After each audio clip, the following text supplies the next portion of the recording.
Welcome into the Stack Shack Sports Show. Talking a little NFL today. Black Monday was Monday. It is now Wednesday. And it's been wild out there. I mean, we have already multiple options out there for new head coaches. Multiple jobs open. We're going to talk about all the firings. We're going to talk about the available spots. It all really comes down to there's some spots that we expected. Teams like the Cardinals have been underperforming. Raiders has just been a disaster this season, etc., etc. And then there's some jobs we didn't really think were going to be open, and some coaches who I don't think coming into this season were expected to be fired. So we're going to go job by job and kind of talk about them. But first, let's talk about the two firings that really surprised us, right? There's two that are a little different than the others, and that is John Harbaugh is let go by Baltimore. Now, they did call this kind of a mutual parting of ways between the organization and John Harbaugh. He'd been there for, 16, 17 years? 2008. So he's been there forever. Won a Super Bowl with him, right? He's a Super Bowl winning coach. Tons of playoff games. Multiple, deep runs. Multiple division titles over that time. And he is no longer the coach of the Baltimore Ravens. The other one that was quite odd was Coach Kevin Stefanski of the Browns. What is going on in the AFC North? That's how we're going to start today's show. Stefanski, two-time Coach of the Year in the last few years, gets let go, and the Browns are now once again in turmoil looking for a new coach. So we'll start with Stefanski, because that was the first kind of big firing that everybody started scratching their heads wondering what the heck is happening here. So he is multiple-time Coach of the Year. And I think even more odd is they kept their GM. So sometimes you'll see this where a team will get rid of a coach, they'll get rid of the GM, they'll get rid of, everybody. They're just cleaning house, looking for something new. But let's just paint the picture of where Stefanski is, and he's getting fired for this. Okay. So he comes in. Early on, he has Baker Mayfield. And at this point, I would argue the relationship had really soured between Baker and the Browns. But that being said, he gets to the playoffs, wins a playoff game. That's Stefanski as the coach. Then their GM proceeds to make arguably the worst trade and contract in NFL history when he trades and acquires Deshaun Watson. Remember, Baker was on the team when he acquired Deshaun Watson. Obviously, he then got rid of him. Baker goes to Carolina. It's kind of a disaster there. Has a quick drop-off in Los Angeles with the Rams on 4 days' notice, wins a game. Then gets picked up by the Bucs. Has had some great success at the Bucs. I mean, honestly, pretty solid. Although his coach might be on the hot seat. They haven't fired him yet, but there's been some meetings. Now, it does seem like he's going to be staying. But Stefanski is not the guy who orchestrated the Deshaun Watson. In fact, he's already come out and his team has said, and, this could just be PR, but it is what they're reporting. Stefanski didn't want Deshaun. And he definitely, I can assure you this, he was not the one that gave Deshaun a, hold on everybody, fully guaranteed contract. Fully guaranteed. Doesn't matter. He's getting every penny, and it was a big one. I can't remember the exact number, but we're making him one of the higher paid quarterbacks in the league. and fully guaranteeing the contract. That's not Stefanski's fault. That's absolutely the GM's fault, and he's the one who's staying. That makes no sense. So he gets this Deshaun Watson problem. Deshaun is coming off of multiple legal battles, and he's not the same player he was. And to be honest, I don't think Deshaun was ever the player. I don't think he was ever worth a fully guaranteed contract, and the rest of the league has said that. Mahomes doesn't have a fully guaranteed contract. Burrow doesn't. Josh Allen, right? Some of these kind of face of the franchise, whole entire team really relies on them being good. I mean, look at the Bengals without Burrow. They're terrible. The Chiefs without Mahomes is not real great, right? So these are crux players, and they don't have fully guaranteed contracts. And those were also drafted and developed, not Deshaun Watson coming off of being suspended,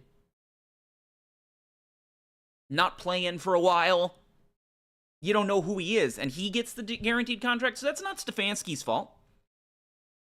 Then we go through the last couple years with that as a problem. Deshaun's hurt. He's not very good.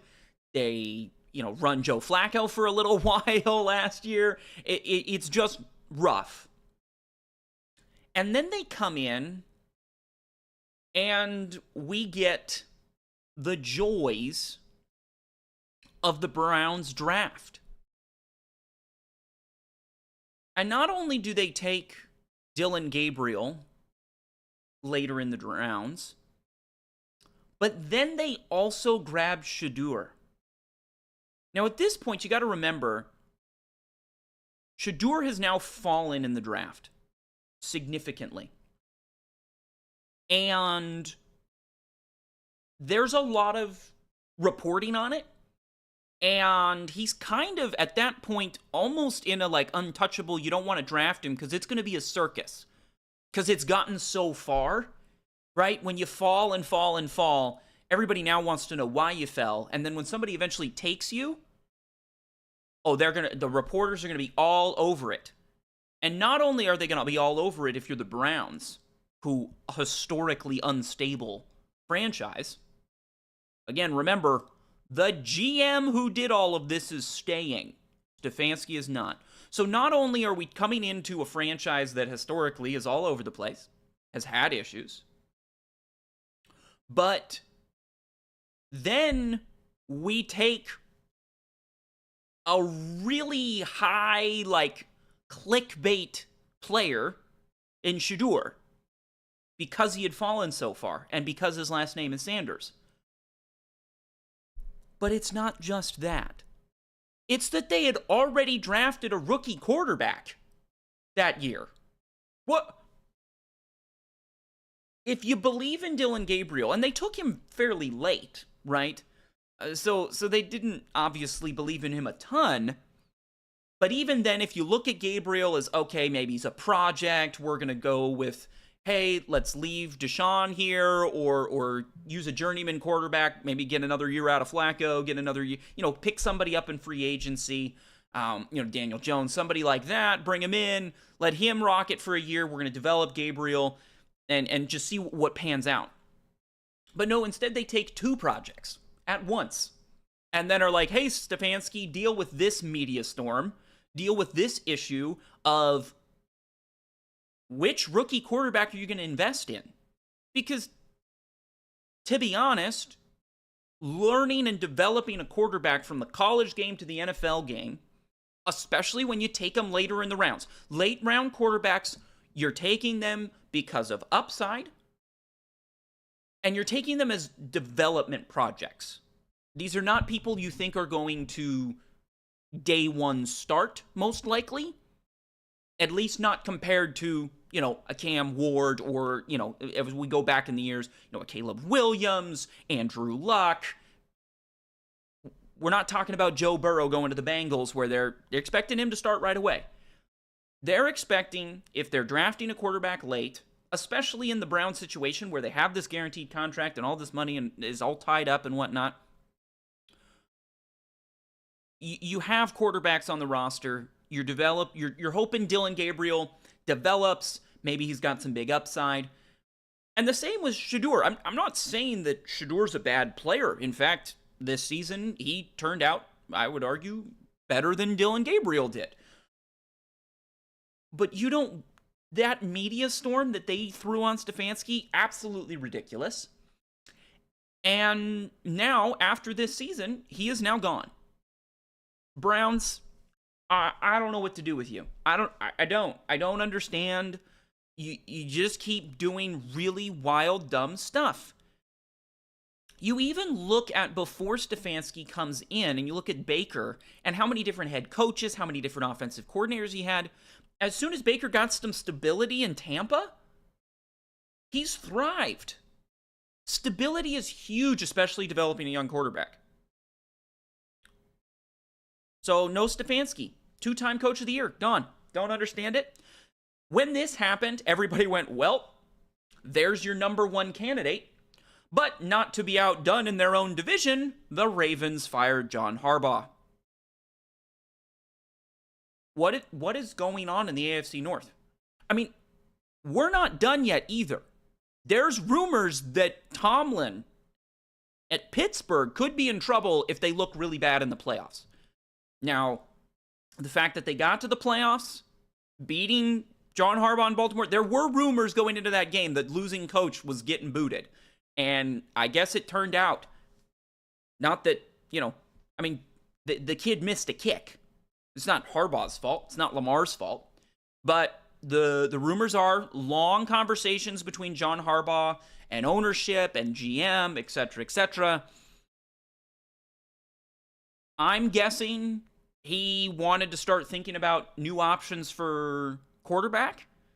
Lamar has not been great this season as he's had some injuries. He's getting older. Again, following that comprehensive evaluation of the season and the overall direction of our organization, decided to change. That's surprising to me. But, I guess they didn't want to be outdone in the AFC North with firing head coaches. Would I have fired John Harbaugh? And question there, yeah, if he makes the field goal, he probably keeps his job. I don't know, maybe not. But he definitely has his job right now because they're preparing for a playoff game and you're not going to fire him right before a playoff game. That's where Tomlin's not 100% secure. So if you would have told me, the moment the season ended, hey, there's going to be some coaching changes in the AFC North. Right? AFC North here.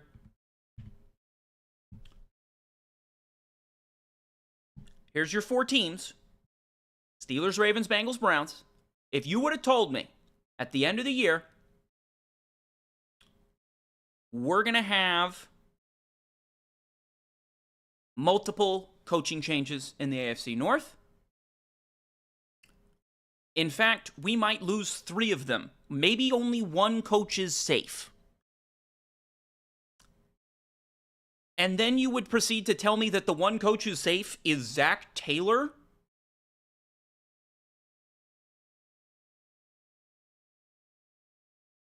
Zach Taylor is the only coach 100% safe right now in the AFC North with the Bengals. Dude hasn't had a winning season.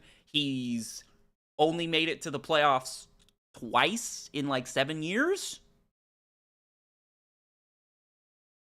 With that offense and those players, I know Bengals fans are pretty upset that they're the team not firing the coach. So John Harbaugh's gone. And I would argue he's probably the best candidate. Kevin Stefanski's a solid candidate. But yeah, I don't know what's going on in the AFC North. Pretty wild. And Tomlin might be in trouble. I can't guarantee Tomlin's okay. So let's go through these openings.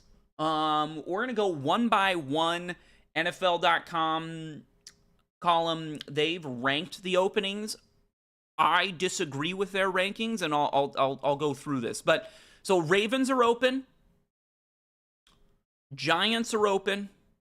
They let go of Dable. So Dable's on the market. I mean, we have the top end of the market this year is pretty solid. I mean, John Harbaugh, Kevin Stefanski, Brian Dable. The interesting thing is, after that, it really falls off. I mean, I don't see a Ben Johnson on this market. I don't see a Mike McDonald on this market. I don't see that like hot shot coordinator. I mean, there's obviously people are interested in various coordinators, but I don't see the Ben Johnson level. Like, you're pretty confident this is going to be a home run. But there are three former head coaches that have had various success. So you got the Giants, the Browns, the Falcons. Get rid of Raheem Morris. I don't think he's a great candidate, but they're an interesting option. The Cardinals, get rid of Gannon. Titans, I can't even remember what his name is. Sorry, apologize. And then the Raiders. I completely disagree with the NFL.com rankings here. They've got the Raiders as the worst job available. I think it's one of the better jobs. Pete Carroll was a disaster this year. Geno Smith was not great, but I'm going to be honest. I think the Raiders made a mistake in getting rid of Antonio Pierce. That's my thought. I know that's probably a bit of a hot take, but was he that bad? I mean, it was okay. Players seemed to like him. Right now, I think the biggest issue in Raiders is what are you doing with Max Crosby and how do you get that locker room back? I think actually a coach like Stefanski or Harbaugh, those are probably, again, those are the top two candidates. And I think maybe Stefanski would be slightly better than Harbaugh. At the Raiders is pretty solid. Now, it's an unknown quantity at quarterback, but you do have the number one pick. You have Genty, who actually had a good year, surprisingly. Tons of yards after the contact. I mean, I think he had only 1,300 yards total or something like that, and maybe only 200 of them were before contact. Pretty insane. You've got Max Crosby, who's committed. I mean, Brock Bowers is there. Still have Michael Mayer, I believe. Although, you got Bowers, so you're good on tight end. You're good on tight end. You're good on running back. You've got the edge rusher. You need to build the O-line, fix that. And you got the number one pick to grab Mendoza. I actually think the Raiders is an underrated spot. It is not the worst job. You're telling me you want the Cardinals over the Raiders? You got to deal with Kyler Murray making almost $40 million.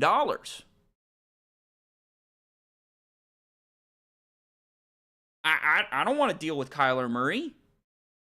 And you don't have a higher pick than the Raiders. So if you're talking about, we're going to draft a quarterback this year, well, this is the only job where you get exactly who you want. Dante Moore doesn't look like he's coming out. Mendoza's pretty much a clear-cut number one if that happens. But let's say you are the Raiders and you're like, I want Dante Moore. And you get confirmation that he is going to come out. That's an interesting option. You get to actually pick your quarterback there. Falcons is okay, but I'm going to be honest. Ravens is clearly the best job. It is historically an incredibly stable organization. You have Lamar. Now,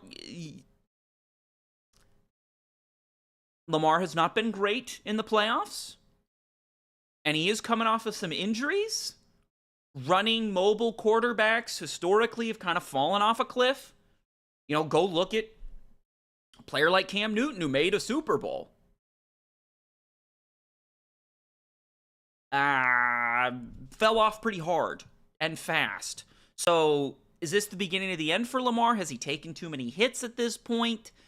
I still think he's got left in the tank, but Ravens, very stable franchise, one of the better run franchises. You're not dealing with weird owners. You're not you know, dealing with a revolving door of quarterbacks, you have a very capable quarterback in Lamar Jackson. So Ravens is the best option. It's going to be kind of wild if Stefanski goes there. Just because he gets fired from one team in the AFC North, goes to another. Goodness gracious. Could you imagine? Watch the Ravens beat up on the Browns with Stefanski as their coach twice a year for the next 5 years. That'd be insane. But yeah, that'd be very typical of the Browns to do something like that. So the Ravens is clearly the best job. New York Giants can be attractive, but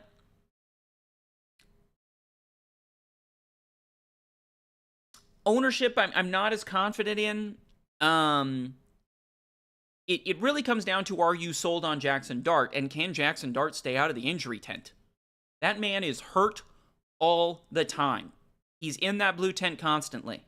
So you could go there, try and fix the culture, and teach Jackson Dart how to slide, and I think you'd have a chance. Scattaboo was good, but again, also hurt immediately. So a lot of people like that Giants job. But I'm pumping the brakes on it. It really comes down, if you're the coach, you got to figure out, can you teach Jackson Dart how to slide? Because a couple more concussions and bro might be out of the league. It really is a health concern. We're talking about people's mental health for a long time, and that too many hits to the head is not going to be good. And too many times taking big hits along the sidelines, getting injury tent all the time. Sure, the Giants are, a flagship program. Jackson Dart's been good when he's healthy. It's just a matter of, can he stay healthy? And so far, he hasn't proven that he can. And, look at teams like Indianapolis with Andrew Luck. The injuries mounted. Even a team, a player like Joe Burrow, who doesn't run a whole lot, just has been behind horrible offensive lines.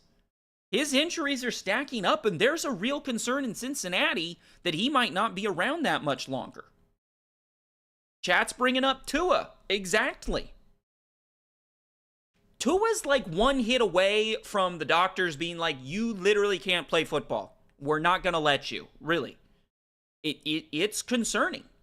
And if you watch Tua's play this season, he definitely is afraid of getting hit. And rightfully so. I'm not knocking it.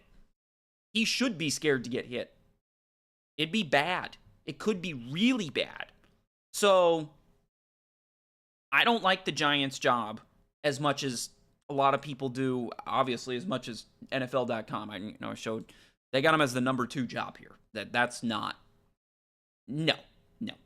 Browns at 3, I think, is a little crazy. You're going to have to deal with the GM and the ownership. The ownership has shown no stability.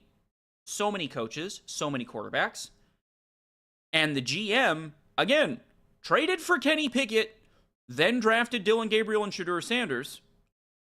Traded away Pickett, Flacco, then Flacco leaves, and Gabriel takes it over. What? And Deshaun Watson, yeah, he's still there. Deshaun ain't going anywhere. He's still there, collecting his checks, his fully guaranteed money. How is this the number 3? What? How is this the number 3 job? There's no way. There's no way, Cleveland. Cleveland is a terrible job. I know Shedeur showed some stuff at the end. That's great. But if I'm a coach, I'm going to be honest. I'm probably going into that, and the first thing I'm going to ask the GM is, who's my quarterback? And are you going to, at some moment, just randomly trade or pick somebody? Honestly, from what they've got, they've tried 7 quarterbacks in the last 2 years.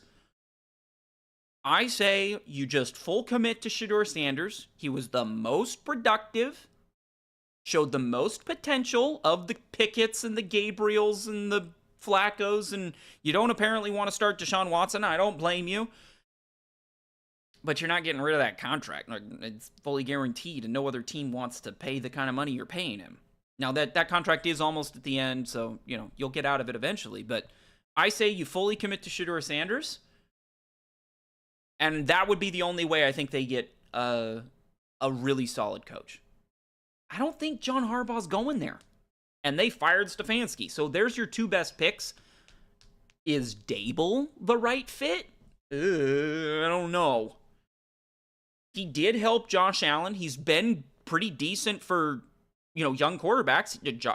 Jackson Dart had a good season. Ironically, then they still fired Dable. Doesn't really make a lot of sense to me, but okay. So maybe Dable's the right option in Cleveland? I don't know. I don't know if he wants to go there. I don't think it's that good of a job. Falcons is a decent job. I mean, they're 8-9. They're in arguably the worst, well, not arguably, definitely the worst division in football. So you have a kind of a clear path to the playoff. I'm fine with the Falcons being there, in the top couple jobs. Pretty decent job. You got weapons, right? Bijan, Drake London. Penix was okay until he got hurt. Now, Penix now also has an injury history that we have to be real about. But Kirk Cousins is still there too, so you got a guy, or at least two guys, that should be able to get you through another year or two. Maybe you take a flyer on one of these quarterbacks late in the round, late in the draft. Ty Simpson's coming out. He's probably the second-rated quarterback, but nobody really thinks he's a first-round talent, so maybe you could take him late first round, just kind of sit him. But honestly, I think you've got Penix, and you got Kirk Cousins. That's a place you could win pretty quickly. So I don't mind Atlanta. I don't think it's a best fit for John Harbaugh. And let me just focus in on this for just a moment. Harbaugh, in my opinion, is actually the best candidate, even over Kevin Stefanski. I mean, one of them's got a Super Bowl, one of them doesn't. But Harbaugh is not going to be like calling plays. I look at Harbaugh as somebody who knows how to build good, solid, stable cultures. He did that in Baltimore. Decade, almost 2 decades of being absolutely relevant every single season. Battling for a division title every year. He even did it this year with Lamar being hurt half the year. So he can build cultures. He's not a play caller. He's not, Kyle Shanahan quarterback whisperer. But he is a good culture builder, and he's going to bring stability. So in my opinion, if you're John Harbaugh, what type of team could you elevate the most? A team with talent, but has been unstable. I like John Harbaugh with a team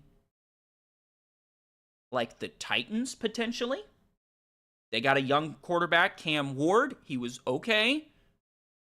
They've got a crap ton of cap space to go make a couple of moves, and Cam Ward's going to be on that rookie deal for a while. That's pretty cool. Now, unstable franchise. They've been firing people. I mean, maybe one of the coaches of the year in Vrabel used to be coaching there, and they fired him only a couple years ago. And now he's got the 1 seed with the Patriots and a young quarterback.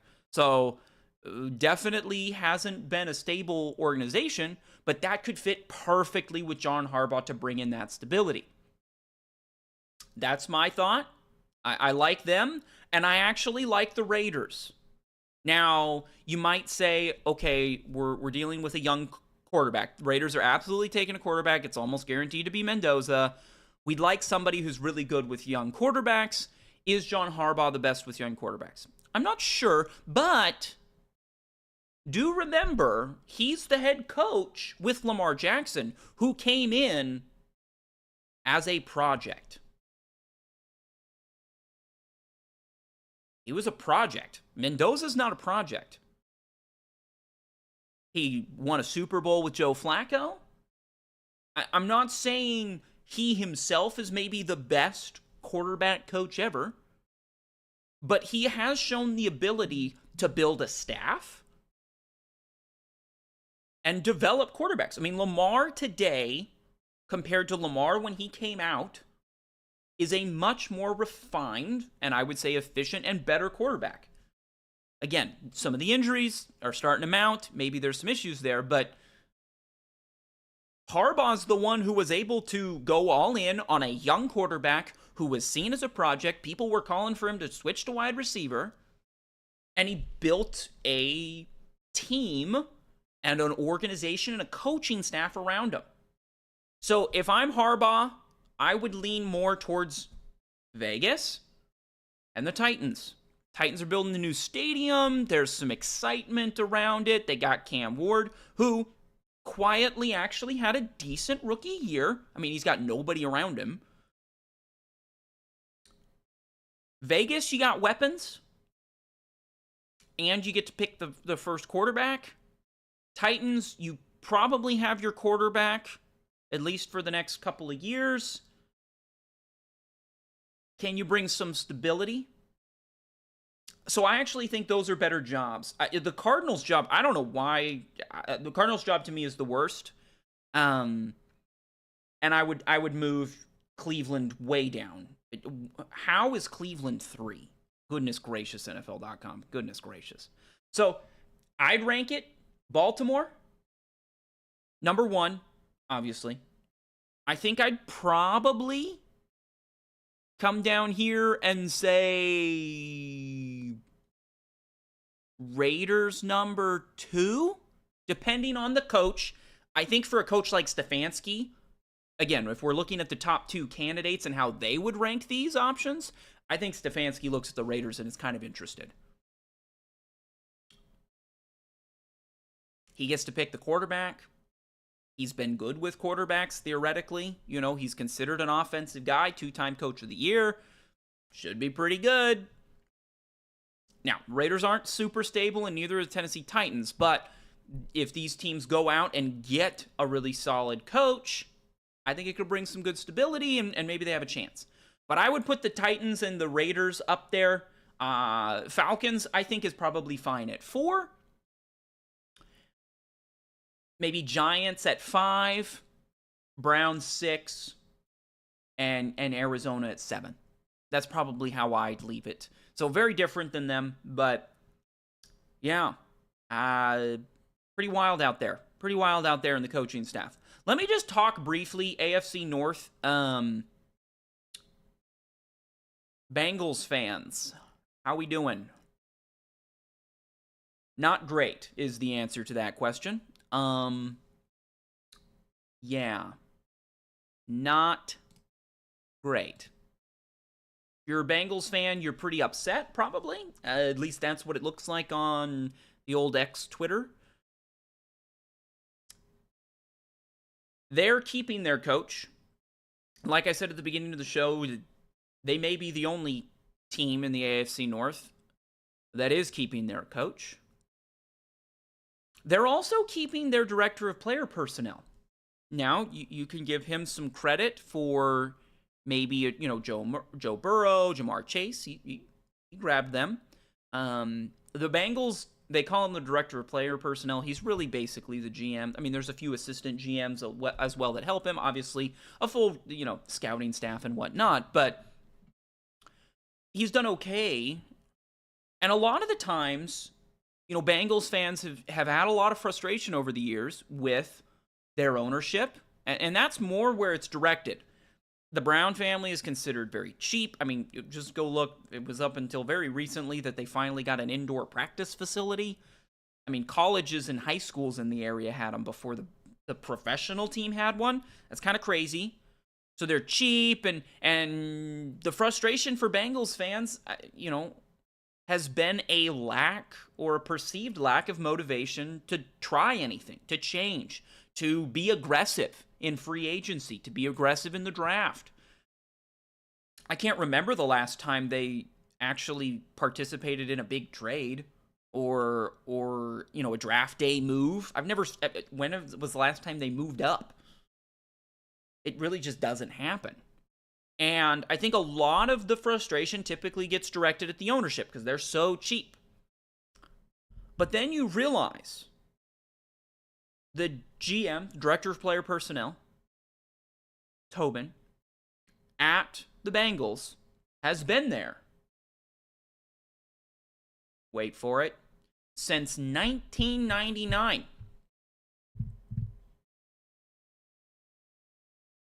1999. That man has been there for 26 years. And all I'm going to ask to the Bengals organization is what in those 26 years makes you confident, as to use the quote from the owner, that he's the man for the job.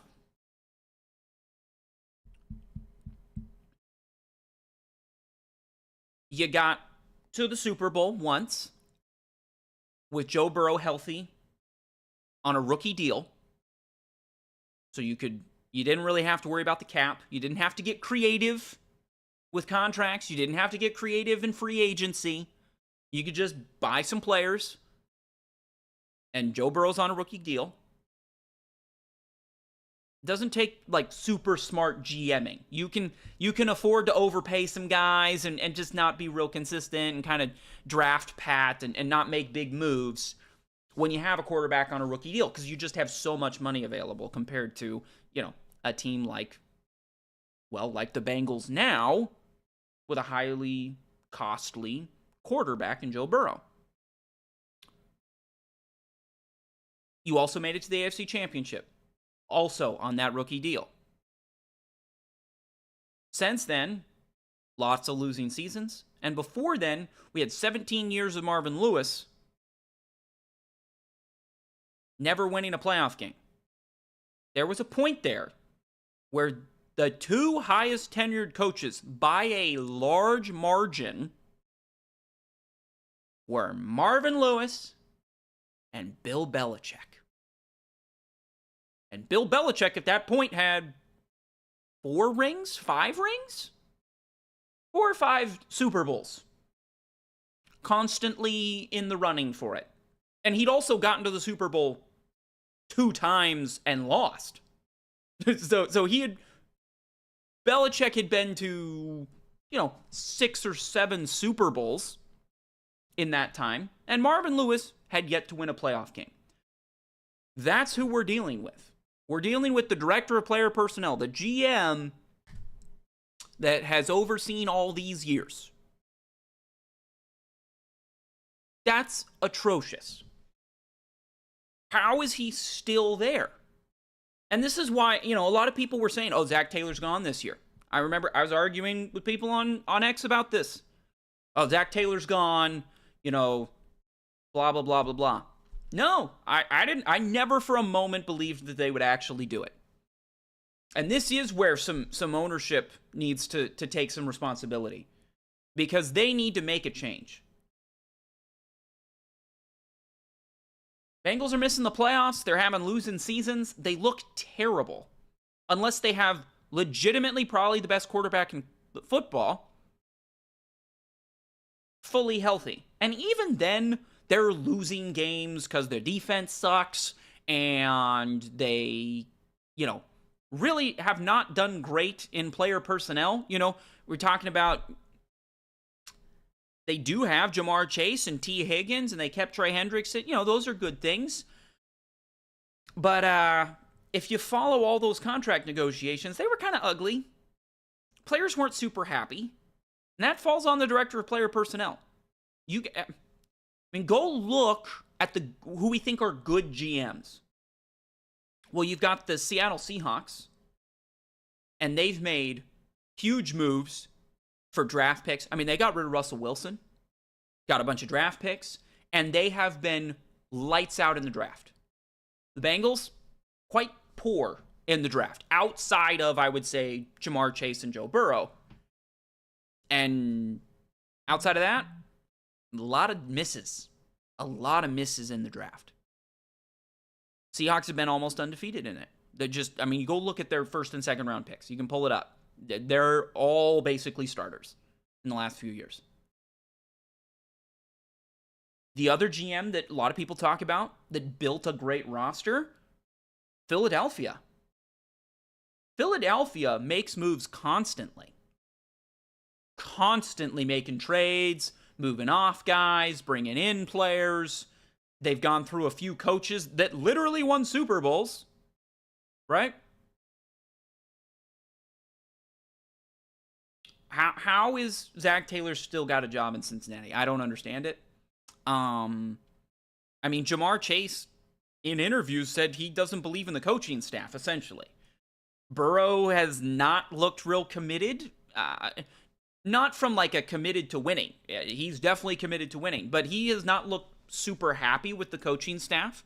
I mean, you can just look at, I think it was last year where they get a win and Joe Burrow's chewing out Zach Taylor during a win because of how poorly the team played. I mean, they got a win barely, but he's not holding them to the higher standard. And as soon as Burrow is not leading that offense, Zach Taylor, the offensive coach, cannot elevate anyone. And the team falls apart. So Bengals fans are really upset. And I happen to agree with them. There needed to be a coaching change this year.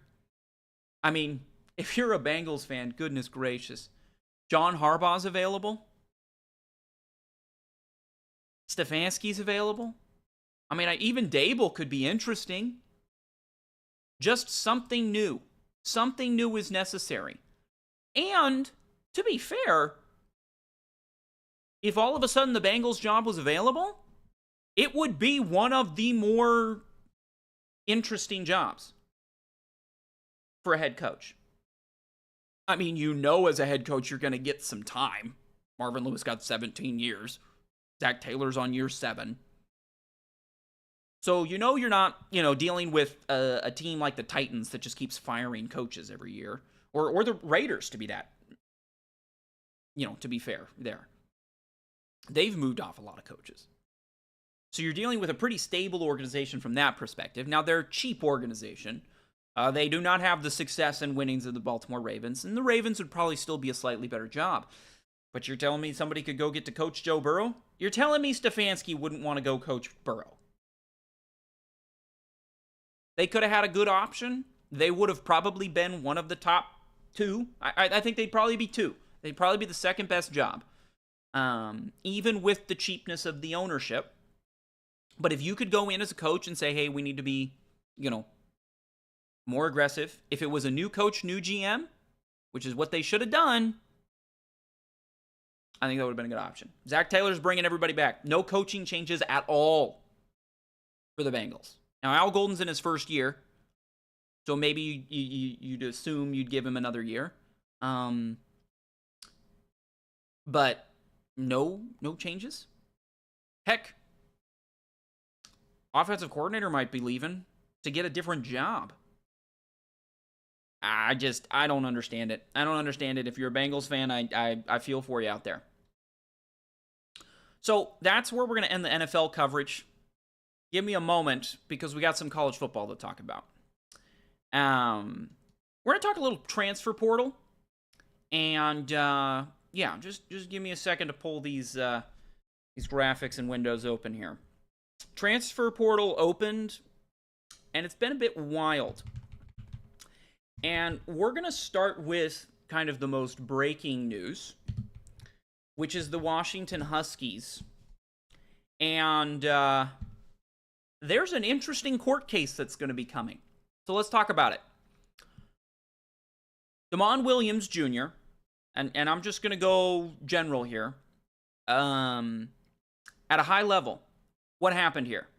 Well, he signed a contract with the Washington Huskies, part of their revenue share for name, image, and likeness. Reportedly 2, 3, maybe 4 million. We don't know exactly, but he signed a revenue share to come back as their quarterback. He then made an announcement last night that he's going to go. I don't know why that just crashed. Thanks, ESPN. That's okay. This is something that I think we all saw coming.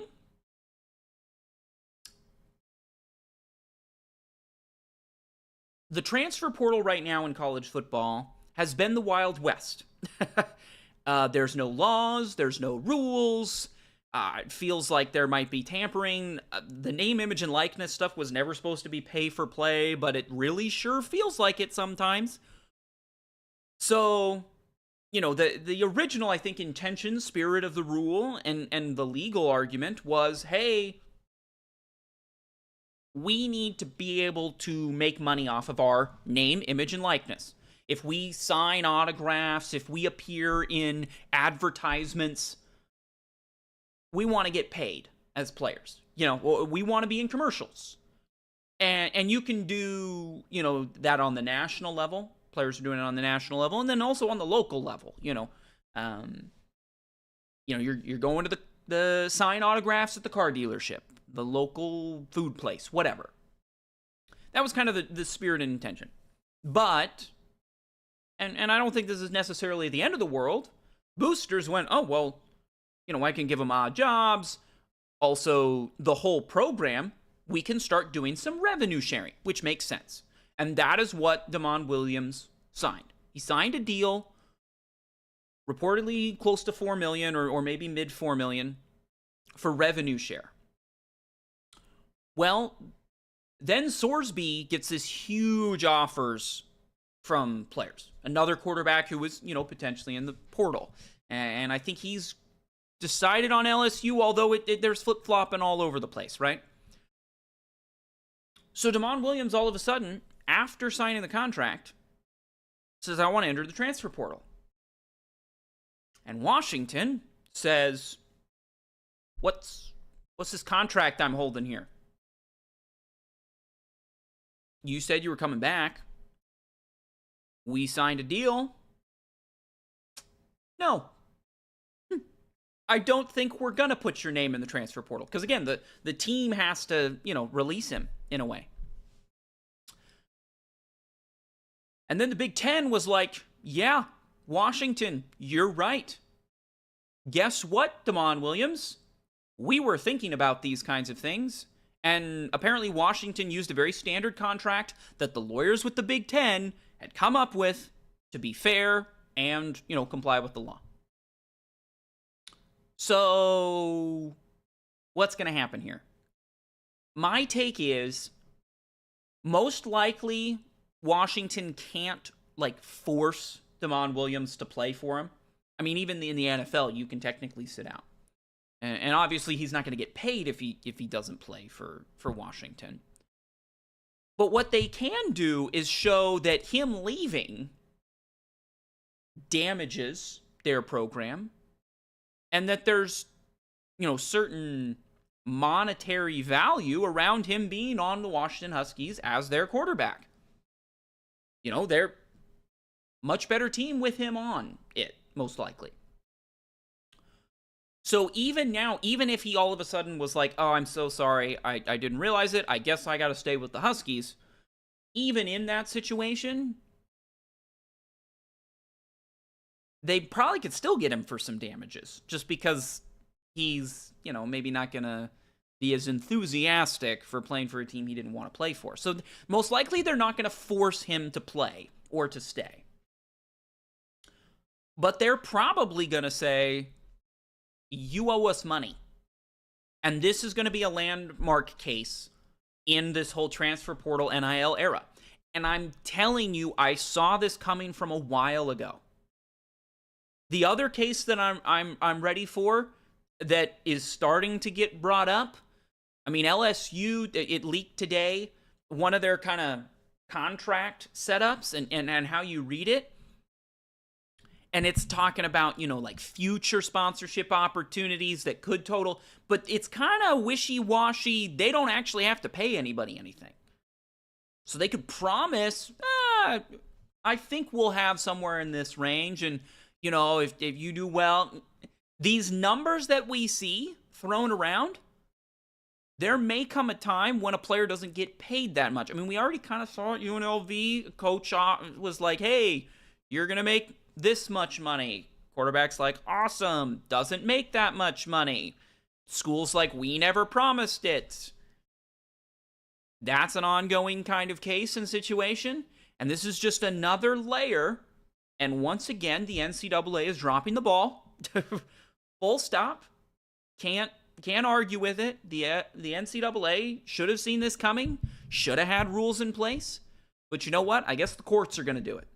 And so it's going to be very interesting to see. I mean, if you're Damon Williams, what I would say is you signed the contract. We're not just going to let you out of this. I see some people online going, well, he's a kid. You can't, whatever. You want to get paid. You got an agent. I mean, these guys all got agents. You get an agent. You're getting paid $4 million a year. You're a millionaire with your own legal staff and your own agent. You are a professional at a level. You're playing, amateur college football, but you're making real money. You're not making pro money. Joe Burrow's making a lot more than Damon Williams is, but you are making real money. And I think you're going to be stuck with the consequences. You signed. You didn't have to sign. You could have entered the transfer portal right away. Nothing would have stopped you. But you did sign a contract. And I think, Washington has every right to punish and sue for damages, etc. And I hope they do. And I hope they win. And I think it's going to start to put some guardrails. I think you're going to see these teams maybe not pay as much for certain players. You look back at a team like Miami and how much they paid for DJ Uiagalelei. Didn't work out. Or wait, no, that was Florida State. Florida State paid for DJ Uiagalelei. That didn't work out very well. I'm betting you that those Florida State donors, next time coach comes around, is like, got a quarterback, we're going to need like $6 million. They're going to say, how did that work out last time? Was our money actually well spent? So it's going to be important as a team, if you're trying to work with donors for these name, image, likeness deals to help your players make money, you better hope you deliver with some on-field success because, Texas Tech, they got some oil money. They made it to the playoff this year. That was great. They got beat pretty badly. They're looking great in the portal again. But you string together a couple of bad seasons. Bill Belichick, North Carolina, a lot of transfers. It's not really working out so well. You do that too many years in a row, and I think boosters are going to get tired, and they're going to run out of money. Rumors are USC has that problem. Now, they did have a good recruiting class this year, but because they've spent so much money on various coaches and different things, maybe they're running out of money a little bit.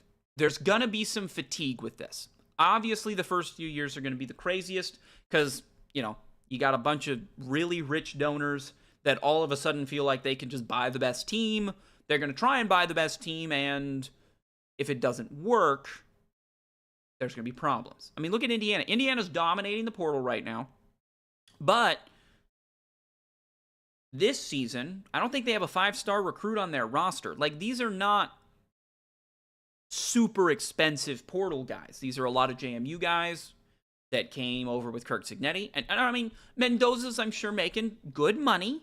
I'm sure he's making good money with his name, image, and likeness. I mean, he's a Heisman Trophy winner. Bro's going to make money off of his name, image, and likeness. But it's not all super expensive players. And I do think some of these real expensive rosters, I think teams are going to start, one, putting pressure on the coaching staff. You got to deliver. We wrote you the blank check. You better deliver. And if they start struggling to deliver, I think you're going to have two things are going to happen. Coaches are going to get fired. But then, two, I think donors are going to start to maybe settle down. Like, do I really want to give an 18-year-old $1 million when I haven't even seen him play? And then these contracts are going to get tighter. There's going to be better structure around it. Now, again, he's not an employee of the university. They're not going to be able to force him there. There's not trading, and they're not going to trade him like the NFL. But the NFL has a lot of rules around free agency, when you can talk to players, how that whole process works. And I think we're going to, for the better of college football, start seeing some of that moving forward. So I'm curious what you think. We're at about an hour, so I'm going to end it there. But I'm curious what you think about the coaches in the NFL. But this Damon Williams case, I mean, it was kind of breaking news last minute here. My take, I'm on Washington's side. I hope the kid makes some money and has a successful, college career. Don't wish anything bad on him. But you sign the contract, you sign the dotted line, you're going to be liable and you're going to have to deal with the consequences. Again, I don't think with the contract, it's not like they can force him to play for him or do anything like that. And in fact, I would guess he probably will still enter the transfer portal eventually. But Washington's going to get some damages and he's going to owe the university money, which is kind of crazy. But it is a logical next step. You signed a contract and then you breach that contract. There's consequences when that happens. So let me know down below what you think. Transfer portal, little out of control maybe. We got 2 great college football games coming up. Great slate of NFL games on the weekend.